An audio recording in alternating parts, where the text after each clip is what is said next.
নমস্কার, শুভ বিকাল। এখন আমরা আছি মৌসুনী দ্বীপের একটা প্রান্তে, যেখানটায় আপনারা সুন্দর ভিউটা দেখতে পাচ্ছেন। এখানটায় একটা ভালো গেস্ট হাউসও আছে। এইদিকে জায়গা, নারকেল গাছ, আর ওই দূরে সূর্য অস্ত যাবে একটু পরেই। তো আপনারা আমাদের গঙ্গাসাগর ট্রাভেল ট্যুরিস্ট গাইডের ফেসবুক এবং ইউটিউব চ্যানেল লাইভ দেখতেই পাচ্ছেন।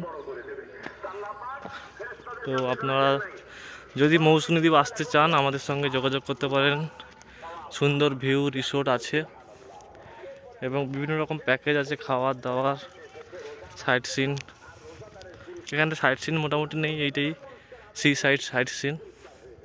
দেখতে পাচ্ছেন কত সুন্দর বালির চাঁদ, পুরো আমাদের গঙ্গাসাগরের লাইট হাউসেরই মতো ভালো জায়গা আছে।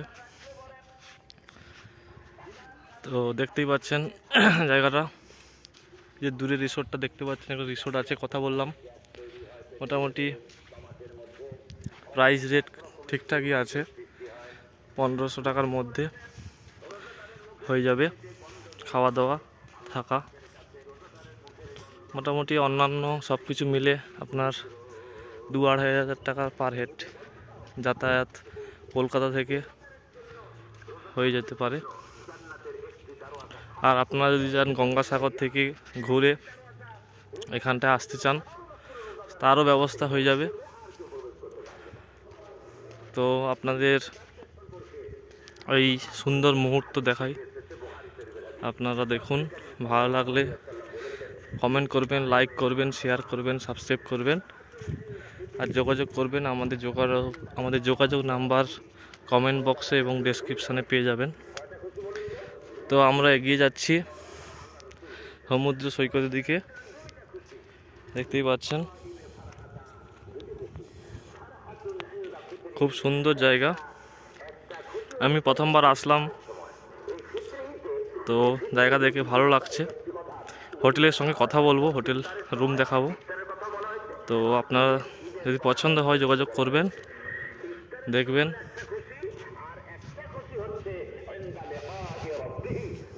তো এইখানটায় এই যে ভিউটা অসাধারণ লাগছে, এই অসাধারণ ভিউর জন্য আপনারা আসতেই পারেন ফ্যামিলি নিয়ে, আপনাদের প্রিয়জনের মানুষদের সঙ্গে আসতেও পারেন। আর এখানটায় একটা ছোট্ট শাঁখ দেখা গেল, আর দূরে নৌকো আছে। আপনারা চাইলে ভাড়া করে নৌকো নিয়ে একটু সমুদ্রে বেরিয়ে আসতেও পারবেন, তার জন্য আমরা ব্যবস্থা করে দিতে পারি।